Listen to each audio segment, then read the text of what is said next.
Audio Jungle. ವಿಶೇಷ ಚೇತನರ ವಾರ್ತೆಗೆ ಸ್ವಾಗತ. ಸ್ನೇಹಿತರೆ, ಒಂದು ದೊಡ್ಡ ಬ್ರೇಕಿಂಗ್ ನ್ಯೂಸ್ ಇದೀಗ ತಾನೇ ಬರ್ತಾ ಇದೆ. ಆ ಬ್ರೇಕಿಂಗ್ ನ್ಯೂಸ್ ಯಾವುದು, ಯಾರಿಗೆಲ್ಲ ಪ್ರಯೋಜನ ಆಗಲಿದೆ, ಯಾರೆಲ್ಲ ಇದಕ್ಕೆ ಅರ್ಜಿ ಹಾಕ್ಬೋದು ಅಂತಕ್ಕಂಥ ಮಾಹಿತಿ, ಸಂಪೂರ್ಣ ಮಾಹಿತಿಯನ್ನು ಈ ವಿಡಿಯೋದಲ್ಲಿ ನಿಮಗೆ ತಿಳಿಸ್ಕೊಡಲಿದ್ದೇನೆ. ದಯವಿಟ್ಟು ನಮ್ಮ ಚಾನಲ್ ವಿಶೇಷ ಚೇತನರ ವಾರ್ತೆ ಸಬ್ಸ್ಕ್ರೈಬ್ ಆಗಿಲ್ಲ ಅಂದರೆ ಈಗಲೇ ಸಬ್ಸ್ಕ್ರೈಬ್ ಮಾಡ್ಕೊಳ್ಳಿ, ಚಂದಾದಾರರಾಗಿ ವಿಡಿಯೋಗೆ ಲೈಕ್ ಮಾಡಿ ಮತ್ತು ಪ್ರತಿದಿನ ಇದೇ ರೀತಿ ವಿಶೇಷ ಚೇತನರ ವಾರ್ತೆಯನ್ನು ತಪ್ಪದೇ ವೀಕ್ಷಿಸಿ. ಸ್ನೇಹಿತರೆ, ಕರ್ನಾಟಕ ಸರ್ಕಾರ, ಪಂಚಾಯತ್ ರಾಜ್ ಆಯುಕ್ತಾಲಯ, ಕಾಳಿದಾಸ ರಸ್ತೆ, ಗಾಂಧಿನಗರ, ಬೆಂಗಳೂರು ಇವರಿಂದ ಒಂದು ಹೊಸ ಸುತ್ತೋಲೆಯನ್ನು ಇದೀಗ ತಾನೇ ಬಿಡುಗಡೆ ಮಾಡಲಾಗಿದೆ. ಆ ಸುತ್ತೋಲೆ ಪ್ರಕಾರ ಯಾವೆಲ್ಲ ಅವಕಾಶಗಳು ನಿಮಗೆ ಸಿಗಲಿವೆ ಅಂತಕ್ಕಂಥದ್ದನ್ನು ಈ ವಿಡಿಯೋದಲ್ಲಿ ತಿಳಿಸ್ತಾ ಹೋಗ್ತೀನಿ. ದಯವಿಟ್ಟು ಸ್ವಲ್ಪ ವಿಡಿಯೋ ಜಾಸ್ತಿ ಆಗ್ಬೋದು, ಆದರೆ ವಿಡಿಯೋದಲ್ಲಿ ತುಂಬ ಸಂಪೂರ್ಣವಾಗಿರ್ತಕ್ಕಂಥ ಮತ್ತು ಅತ್ಯಂತ ಪ್ರಮುಖವಾಗಿರ್ತಕ್ಕಂಥ ಮಾಹಿತಿ ಇದೆ. ವಿಡಿಯೋ ಸ್ಕಿಪ್ ಮಾಡ್ದಂಗೆ ಹಾಗೆ ಪೂರ್ತಿ ನೋಡಿ ಮತ್ತು ಇತರರಿಗೂ ಶೇರ್ ಮಾಡಿ. ವಿಶೇಷ ಚೇತನರಿಗೆ ವ್ಯಾಸಂಗ ಮಾಡಲು ಅಥವಾ ಉದ್ಯೋಗ ಕೈಗೊಳ್ಳಲು, ಪ್ರಯಾಣ ಮಾಡಲು ಯಂತ್ರಚಾಲಿತ ತ್ರಿಚಕ್ರ ವಾಹನ ಒದಗಿಸುವ ಬಗ್ಗೆ ಅಂತ ಒಂದು ಬ್ರೇಕಿಂಗ್ ನ್ಯೂಸ್. ಹೌದು, ಮೇಲ್ಕಂಡ ವಿಷಯಕ್ಕೆ ಸಂಬಂಧಿಸಿದಂತೆ ಉಲ್ಲೇಖ 1ರ ಸರ್ಕಾರಿ ಆದೇಶ ಹಾಗೂ ಉಲ್ಲೇಖ 2ರ ಸರ್ಕಾರದ ಸುತ್ತೋಲೆಯಲ್ಲಿ ವಿಕಲಚೇತನರ ಕಲ್ಯಾಣಕ್ಕೆ ಸಂಬಂಧಿಸಿದಂತೆ ವಿಕಲಚೇತನರಿಗೆ ವ್ಯಾಸಂಗ ಮಾಡಲು ಅಥವಾ ಉದ್ಯೋಗ ಕೈಗೊಳ್ಳಲು, ಪ್ರಯಾಣ ಮಾಡುವ ಉದ್ದೇಶದಿಂದ ಶೇಕಡ 5ರ ಅನುದಾನದಲ್ಲಿ, ಇದು ಗಮನಿಸಬೇಕಾಗಿರ್ತಕ್ಕಂಥ ವಿಚಾರ, ಶೇಕಡ 5ರ ಅನುದಾನದಲ್ಲಿ ಷರತ್ತುಗಳಿಗೆ ಒಳಪಟ್ಟು ಯಂತ್ರಚಾಲಿತ ತ್ರಿಚಕ್ರ ವಾಹನ ನೀಡಲು ಅವಕಾಶ ಕಲ್ಪಿಸಲಾಗಿದೆ. ಹೌದು, ಇದೇ ನೋಡಿ ಬ್ರೇಕಿಂಗ್ ನ್ಯೂಸ್. ಅದರಂತೆ ಜಿಲ್ಲಾ ಪಂಚಾಯಿತಿ, ತಾಲೂಕು ಪಂಚಾಯಿತಿ ಮತ್ತು ಗ್ರಾಮ ಪಂಚಾಯಿತಿಗಳು ರಾಜ್ಯ ಹಣಕಾಸು ಆಯೋಗದ ಅನುದಾನ, ಸ್ವಂತ ಸಂಪನ್ಮೂಲ ಹಾಗೂ ವಿಶೇಷ ಚೇತನರಿಗೆ ಶೇಕಡ 5ರಷ್ಟು ವೈಯಕ್ತಿಕ ಸೌಲಭ್ಯಗಳನ್ನು ಒದಗಿಸಲು ಅನುದಾನ ಮೀಸಲಿಡಲು ಅವಕಾಶವಿರುವ ಇತರೆ ಯಾವುದೇ ಯೋಜನೆ, ಅನುದಾನಗಳಲ್ಲಿ ಈ ಕೆಳಕಂಡ ಷರತ್ತುಗಳಿಗೆ ಒಳಪಟ್ಟು ವಿಶೇಷ ಚೇತನರಿಗೆ ಯಂತ್ರಚಾಲಿತ ದ್ವಿಚಕ್ರ ವಾಹನ ನೀಡಲು ಅವಕಾಶವನ್ನು ಕಲ್ಪಿಸಲಾಗಿದೆ. ಇದು ಸುಮಾರು ದಿವಸಗಳಿಂದ ಈ ಒಂದು ಅವಕಾಶವನ್ನು ಪಂಚಾಯತ್ ರಾಜ್ ಇಲಾಖೆಯಿಂದ ಕೈಬಿಡಲಾಗಿತ್ತು. ಈಗ ಮತ್ತೆ ಹೊಸದಾಗಿ 16/3/2024 ಈ ಸುತ್ತೋಲೆಯನ್ನು ಹೊರಡಿಸಿದ್ದಾರೆ. ಅದರಂತೆ ನಮ್ಮ ವಿದ್ಯಾರ್ಥಿಗಳಿಗೆ, ವಿಶೇಷ ಚೇತನ ವಿದ್ಯಾರ್ಥಿಗಳಿಗೆ ಮತ್ತು ಉದ್ಯೋಗ ಮಾಡ್ತಾ ಇರ್ತಕ್ಕಂಥವರಿಗೆ ಪಂಚಾಯಿತಿ ಅನುದಾನದಲ್ಲಿ ಒಂದು ಗಾಡಿಯನ್ನು ಕೊಡುವಂಥ ಒಂದು ಯೋಜನೆಗೆ ಈಗ ಮತ್ತೆ ಚಾಲನೆಯನ್ನು ನೀಡಲಾಗಿದೆ.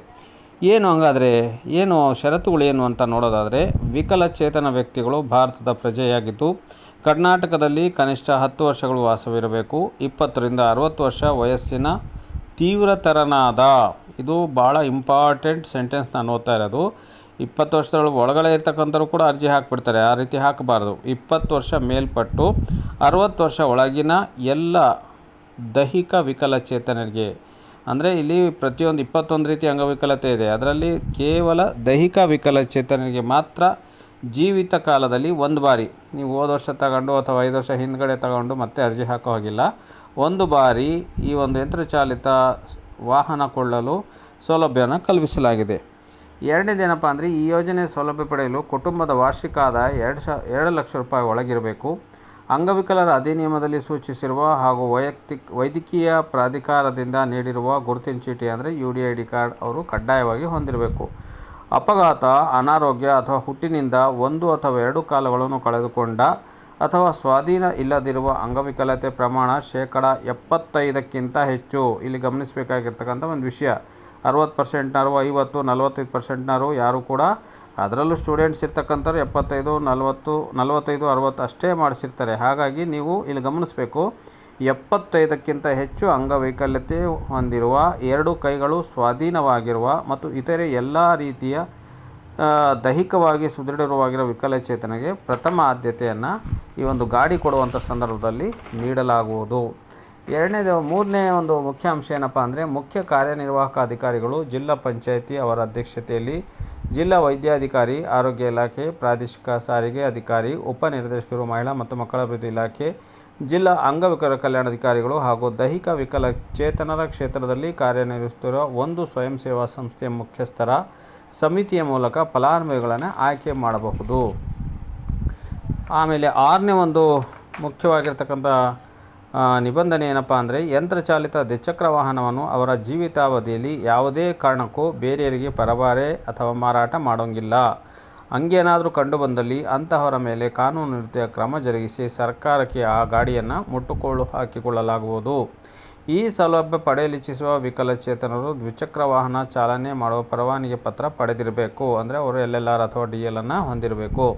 ವಿಕಲಚೇತನಿಗೆ ನೀಡುವ ದ್ವಿಚಕ್ರ ವಾಹನವನ್ನು ಸಾರಿಗೆ ಇಲಾಖೆಯಿಂದ ನೋಂದಣಿ ಮಾಡಿಸಿ ನೀಡಬೇಕು. RC ಪುಸ್ತಕದ ಪ್ರತಿಯನ್ನು ಜಿಲ್ಲಾ ಅಂಗವಿಕಲರ ಕಲ್ಯಾಣಾಧಿಕಾರಿಗಳಿಗೆ ನೀಡಬೇಕು. ಹಾಗೂ RC ಪುಸ್ತಕದಲ್ಲಿ ಫಲಾನುಭವಿಯು ಜೀವಿತವಿರುವವರೆಗೆ ಸರ್ಕಾರ ಮಂಜೂರು ಮಾಡಿರುವ ವಾಹನ ಮಾರಾಟ ಮತ್ತು ವರ್ಗಾವಣೆ ಮಾಡುವಂತಿಲ್ಲ ಎಂದು ನಮೂದಿಸಿ, ಅಂದರೆ ಒಂದು ಅಗ್ರಿಮೆಂಟನ್ನು ಮಾಡಿಕೊಂಡು ಅದನ್ನು DDW ಅವರಿಗೆ ನೀಡಬೇಕಾಗ್ತದೆ. ಇಷ್ಟೆಲ್ಲ ನಿಬಂಧನೆಗೊಳಪಟ್ಟು ಗ್ರಾಮ ಪಂಚಾಯಿತಿಯ 5% ಅನುದಾನದಲ್ಲಿ ವಿದ್ಯಾಭ್ಯಾಸ ಮಾಡ್ತಕ್ಕಂಥ ಮತ್ತು ಬೇರೆ ಉದ್ಯೋಗವನ್ನು ಮಾಡುವಂತಹ ಅಂಗವಿಕಲರಿಗೆ ಗ್ರಾಮ ಪಂಚಾಯಿತಿ, ತಾಲೂಕು ಪಂಚಾಯಿತಿ, ಜಿಲ್ಲಾ ಪಂಚಾಯಿತಿ ಅನುದಾನದಲ್ಲಿ ಗಾಡಿಗಳನ್ನು ಕೊಡಬಹುದು ಅಂತ ಪಂಚಾಯತ್ ರಾಜ್ ಇಲಾಖೆ ಅಧಿಕಾರಿಗಳು ಆಯುಕ್ತಾಲಯ ಈಗ ಪ್ರಕಟಣೆಯನ್ನು ಹೊರಡಿಸಿದೆ.